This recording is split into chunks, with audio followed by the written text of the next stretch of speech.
Assalamualaikum warahmatullahi wabarakatuh. Perkenalkan, nama saya Siti Ayudinda Riani, NIM PO712012000031.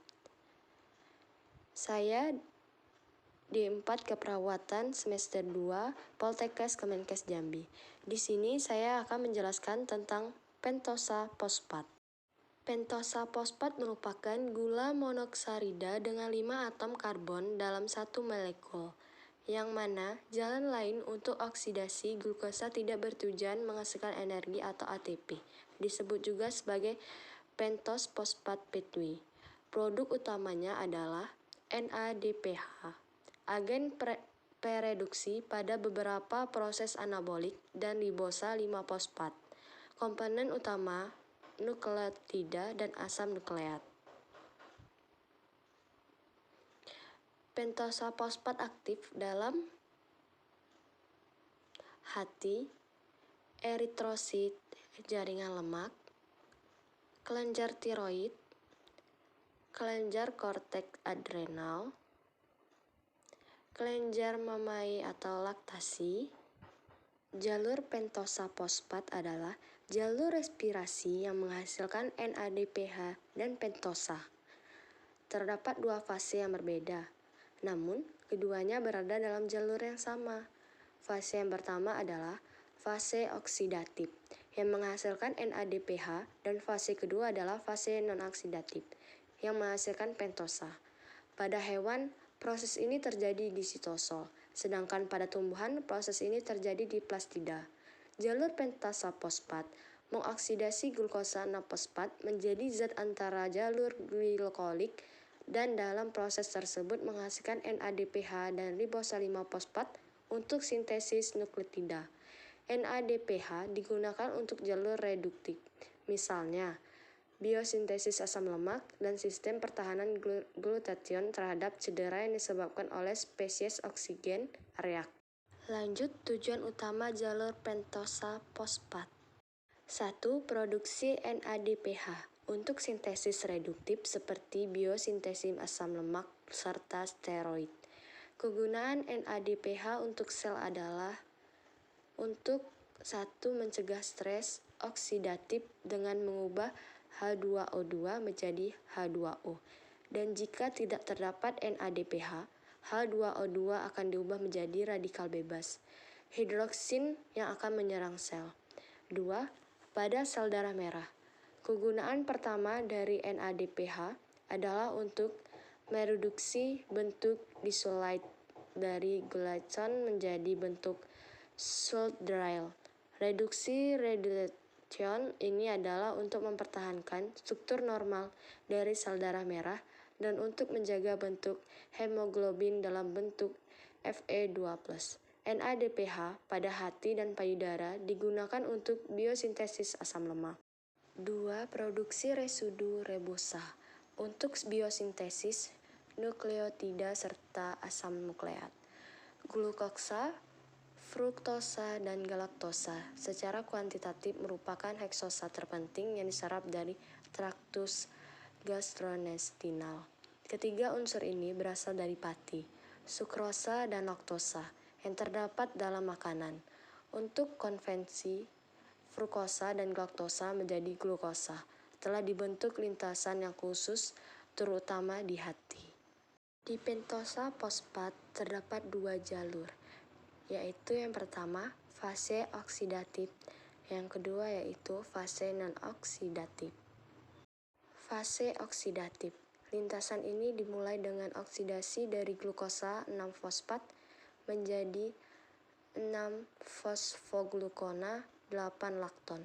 Reaksi ini dikatalisi oleh glukosa 6-fosfat dehidrogenase yang memerlukan NADP+ dan Mg+ sebagai kofaktor. Pada reaksi kedua, laktonase membelah cincin lakton menghasilkan turunan teroksidasi dari glukosa 6-fosfogluconat. Pada fase oksidatif, dua molekul NADP+ direduksi menjadi NADPH dengan memanfaatkan energi dari konversi glukosa 6-fosfat menjadi ribosa 5-fosfat. NADPH membutuhkan proses reduktif, biosintesis lipid, dalam mekanisme antioksidan yang disediakan reaksi ini. Karena itu, reaksi sangat aktif pada sel yang banyak mensintesis lipid. Contohnya, jaringan adiposa, korteks adrenal, kelenjar mamae, dan hati.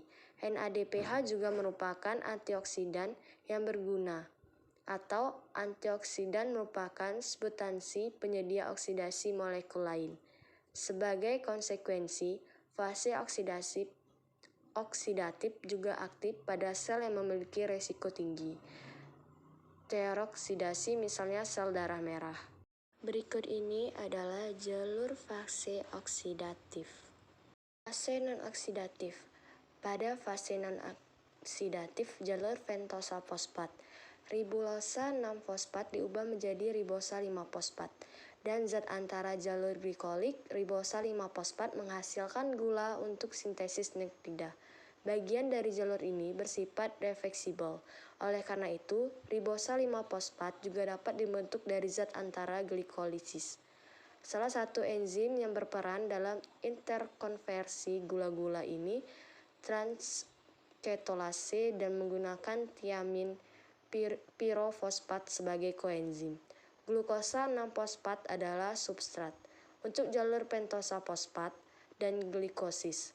Bagian non-oksidatif jalur pentosa terdiri dari serangkaian penyusunan ulang dan reaksi pemindahan yang mengubah ribosa 5-fosfat menjadi ribosa 5-fosfat dan silosa 5-fosfat lalu menjadi zat antara pada jalur glikolik.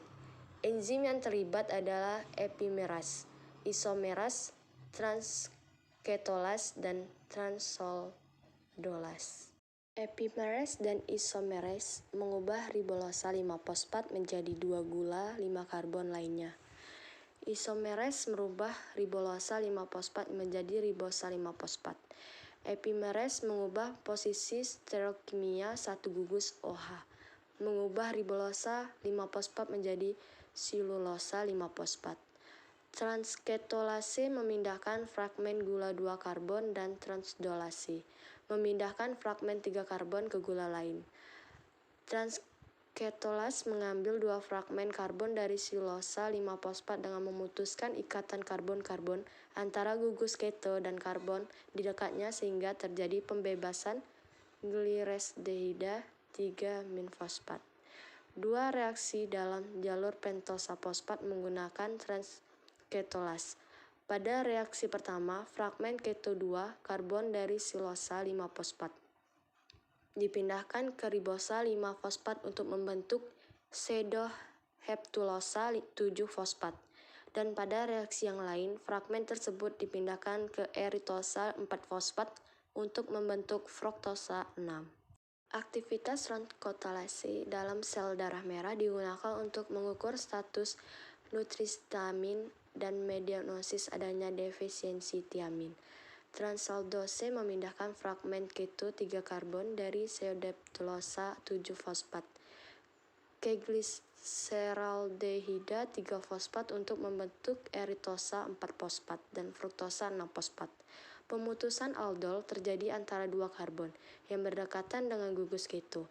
Fragmen 3 karbon yang mengandung gugus keto dipindahkan ke aldilda gugus lain dan bukan dibebaskan. Berikut merupakan jalur fase oksidatif. Berikut merupakan referensi dari jalur pentosa fosfat. Sekian yang dapat saya sampaikan. Bila ada salah kata, saya mohon maaf. Wassalamualaikum warahmatullahi wabarakatuh.